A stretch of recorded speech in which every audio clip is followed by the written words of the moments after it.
अस्सलाम वालेकुम नाजरीन, हम सब जानते हैं कि कयामत का दिन एक हतमी हकीकत है। एक ऐसा दिन जब जमीन और आसमान लरज उठेंगे, पहाड़ रेजा रेजा हो जाएंगे और इंसानों के आमाल का हिसाब किताब लिया जाएगा। ये वो दिन होगा जब कोई किसी की मदद नहीं कर सकेगा और हर शख्स अपनी निजात के लिए फिक्रमंद होगा। इस दिन का खौफ हर दिल में बसा हुआ है, लिहाजा यही वजह है कि दुनिया के कुछ अमीर तरीन अफराद अपनी दौलत और ताकत का इस्तेमाल करके इस दिन से बचने की नाकाम कोशिशों में मसरूफ नजर आते हैं। हालिया दिनों में एक अजीबो गरीब खबर ने दुनिया को हैरत में डाल दिया कि तुर्की के एक पुरस्कार गांव में दुनिया के अरबपति अफराद धड़ाधड़ जायदादें खरीद रहे हैं। अब सवाल यह है कि दुनिया के अरबपति अफराद तुर्की के इस पुरस्कार गांव में धड़ाधड़ जायदादें क्यों खरीद रहे हैं? इनका वहां जाने का क्या मकसद है और क्या वाकई इस जगह का कयामत से कोई ताल्लुक है? ये वो सवालात हैं जो हर किसी के जहन में गर्दिश कर रहे हैं। सो आज की वीडियो में हम इन तमाम राजों से पर्दा उठाने जा रहे हैं, लेकिन इससे पहले आपसे गुजारिश है कि वीडियो को आखिर तक जरूर देखिएगा ताकि आप अहम मालूमात से महरूम न रहें। और अगर आपने अभी तक हमारा चैनल सब्सक्राइब नहीं किया तो अभी सब्सक्राइब कर लें ताकि हमारी आने वाली मजीद हैरत अंगेज वीडियोस आप तक बर वक्त पहुंचती रहें। नाज़रीन, दुनिया के नक्शे पर एक छोटा सा पुरस्कार गांव मौजूद है जिसका नाम शायद ज्यादा लोगों ने नहीं सुना, लेकिन हालिया दिनों में ये गांव दुनिया भर की तवज्जो का मरकज बन चुका है। ये गांव तारीख के पर्दे में छुपा हुआ एक कदीम मकाम है जिसे बैसुल एलिया कहते हैं। बैसुल एलिया का ताल्लुक कदीम जमानों से है, जहां सदियों से ये जगह मुख्तलिफ तहजीबों का मरकज रही है। इस गांव की अहमियत सिर्फ इसकी कदीम तारीख तक महदूद नहीं है, बल्कि बाइबल में भी इस मकाम का खसूसी जिक्र मिलता है। ईसाई रिवायात और बाइबल की पेशगोइयों के मुताबिक कयामत के दिन हजरत ईसा अलैहिस्सलाम दोबारा जमीन पर आएंगे और जिस जगह पर उनका नजूल होगा वो यही पुरइसरार मकाम बैसुल एलिया है। बाइबल के मुख्तलिफ हवालों में इस बात की निशानदेही की गई है कि हजरत ईसा का दोबारा जमीन पर आना आखिरी दिनों की निशानी है। ये कहा जाता है कि वो एक खास मकाम पर उतरेंगे और वहां से दुनिया के आखिरी मार्के, जिसे आर्मगेडन कहा जाता है, का आगाज होगा। यही वो मकाम है जहां अच्छाई और बुराई के दरमियान आखिरी जंग लड़ी जाएगी और हजरत ईसा की क़यादत में अच्छाई को फतह हासिल होगी। बैसुल एलिया को बाइबल में कयामत का दरवाजा कहा गया है, जहां दुनिया के सबसे अहम वाकयात होने जा रहे हैं। यही वजह है कि आज दुनिया के अमीर तरीन अफराद इस गांव में बड़ी बड़ी जायदादें खरीद रहे हैं, क्योंकि इनका मानना है कि ये वो मकाम है जहां कयामत के दिन से बचने या इसके लिए तैयार होने का बेहतरीन मौका मिल सकता है। ये पुरस्कार मकाम, जिसकी कदीम तारीख, रूहानी अहमियत और बाइबल की पेशगोइयों के साथ वाबस्तगी है, आज दुनिया के ताकतवर तरीन लोगों की तवज्जो का मरकज बना हुआ है। यहाँ की जमीन में पोशीदा राज और कदीम तहजीबों के आसार कयामत के दिन से मुंसलिक समझे जा रहे हैं और यही वो वजह है जिसने इस गांव को दुनिया भर की तवज्जो का मरकज बना दिया है। दोस्तों, बैसुल एलिया तुर्की का ये पुरस्कार गांव सिर्फ बाइबल की पेशगोइयों से जुड़ा हुआ नहीं है, बल्कि यहाँ के लोगों ने सदियों से कुछ अजीबो गरीब वाकयात का सामना किया है जो इस गांव की पुरस्कारियत को मजीद बढ़ा देते हैं।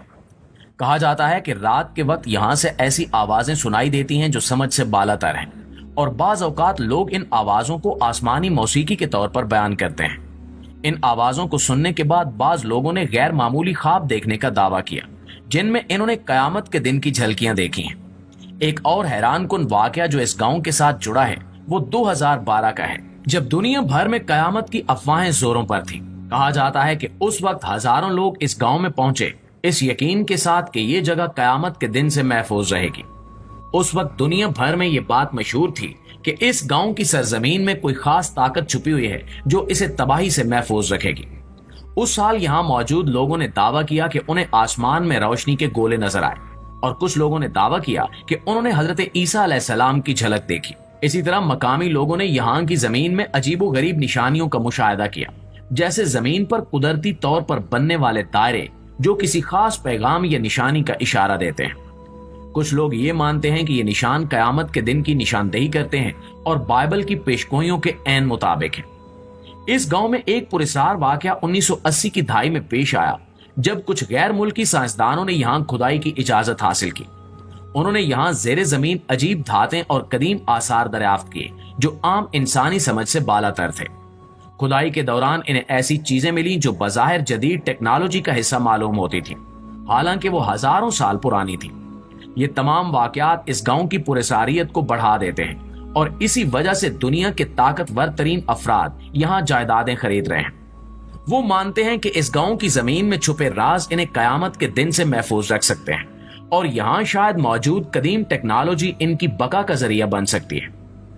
ناظرین، اگر اسلام کی بات کی جائے تو اسلام میں قیامت کا دن ایک حتمی اور اہم دن ہے جس پر ہر مسلمان کا ایمان ہے۔ یہ وہ دن ہوگا جب دنیا کا خاتمہ ہو جائے گا اور تمام انسان اپنے اعمال کا حساب دینے کے لیے اللہ کے سامنے حاضر ہوں گے۔ اس دن کا وقت اور تاریخ صرف اللہ تعالیٰ کے علم میں ہے اور کوئی بھی شخص یا مخلوق اس کے وقوع پذیر ہونے سے پہلے اس کے بارے میں یقین سے کچھ نہیں کہہ سکتی۔ اسلامی عقیدے کے مطابق قیامت کے دن کو کوئی بھی مادی طاقت، دولت یا ٹیکنالوجی روک نہیں سکتی۔ قیامت کی نشانیوں کے بارے میں قرآن اور احادیث میں تفصیل سے بیان کیا گیا ہے، لیکن اسلام میں یہ بات واضح طور پر بیان کی گئی ہے کہ قیامت کا دن دنیا کے تمام لوگوں کے لیے ہوگا اور کوئی بھی اس دن سے بچ نہیں سکے گا، چاہے یہ کائنات کے کسی بھی حصے میں چلے جائیں۔ معزز اسلامی بھائیوں، حضرت عیسیٰ علیہ السلام کا دوبارہ زمین پر نزول قیامت کی بڑی نشانیوں میں سے ایک ہے۔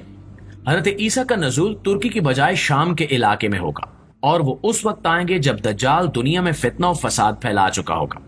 حضرت عیسیٰ دجال کو شکست دیں گے اور دنیا میں انصاف اور امن قائم کریں گے۔ یہ بات اسلامی عقیدے میں واضح ہے کہ حضرت عیسیٰ کا نزول کسی خاص گاؤں یا شہر میں نہیں ہوگا جو قیامت سے بچنے کے لیے کوئی خاص جگہ ہو، بلکہ وہ قیامت سے پہلے انسانیت کو صحیح راہ دکھانے کے لیے آئیں گے اور دنیا کے تمام فتنوں کا خاتمہ کریں گے۔ قیامت سے پہلے کچھ بڑی اور اہم نشانیاں ظاہر ہوں گی جنہیں قیامت کی بڑی علامات کہا جاتا ہے۔ ان نشانیوں میں دجال کا خروج، حضرت عیسیٰ علیہ السلام کا خروج، یاجوج اور ماجوج کا ظاہر ہونا اور زمین پر بڑے پیمانے پر تباہی شامل ہے۔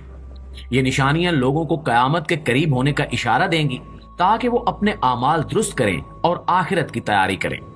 اسلام میں یہ واضح کیا گیا ہے کہ قیامت کا دن ایک عالمگیر دن ہوگا اور کوئی بھی شخص اپنی دولت، طاقت یا دنیاوی وسائل سے اس دن کی ہولناکیوں سے بچ نہیں سکے گا۔ قیامت کا دن ہر انسان کے لیے ہوگا اور صرف نیک اعمال ہی انسان کو اس دن کی سختیوں سے محفوظ رکھ سکتے ہیں۔ اسلام میں یہ عقیدہ ہے کہ قیامت کے دن سے بچنے کا کوئی دنیاوی راستہ نہیں ہے۔ دنیا کی دولت، جائیداد یا کوئی بھی خفیہ پناہ گاہ انسان کو اس دن کی سختیوں سے بچا نہیں سکتی۔ اللہ تعالیٰ کے نزدیک صرف وہی شخص کامیاب ہوگا جو دنیا میں نیک اعمال کرے گا اور اللہ کی رضا کی تلاش میں ہوگا۔ قیامت کا دن ہر انسان کے لیے ایک امتحان ہوگا اور اس دن انسان کی کامیابی یا ناکامی کا فیصلہ صرف اس کے اعمال کے مطابق کیا جائے گا۔ اس لیے دنیا کے امیر ترین افراد یا طاقتور لوگوں کا یہ ماننا کہ وہ کسی خاص گاؤں میں جائیداد خرید کر یا کوئی خفیہ منصوبہ بنا کر قیامت کے دن سے بچ سکتے ہیں، اسلامی تعلیمات کے بالکل خلاف اور بے بنیاد ہے۔ قیامت کا دن ایک عالمگیر دن ہوگا اور اس دن سے بچنے کا واحد راستہ اللہ تعالیٰ کی رضا اور نیک اعمال ہے۔ اللہ سے دعا ہے کہ وہ ہمیں قیامت کی ہولناکیوں سے محفوظ رکھے، ہمارا خاتمہ ایمان پر کرے اور ہمیں جنت میں جگہ دے، آمین ثم آمین۔ دوستو، اگر آپ اسی طرح کی مزید ویڈیوز دیکھنا چاہتے ہیں تو ہمارے چینل کو سبسکرائب کریں اور کمنٹ باکس میں اپنی قیمتی آراء کا اظہار ضرور کریں۔ انشاءاللہ آپ سے ملاقات ہوتی ہے اگلی ویڈیو میں، تب تک کے لیے اللہ نگہبان۔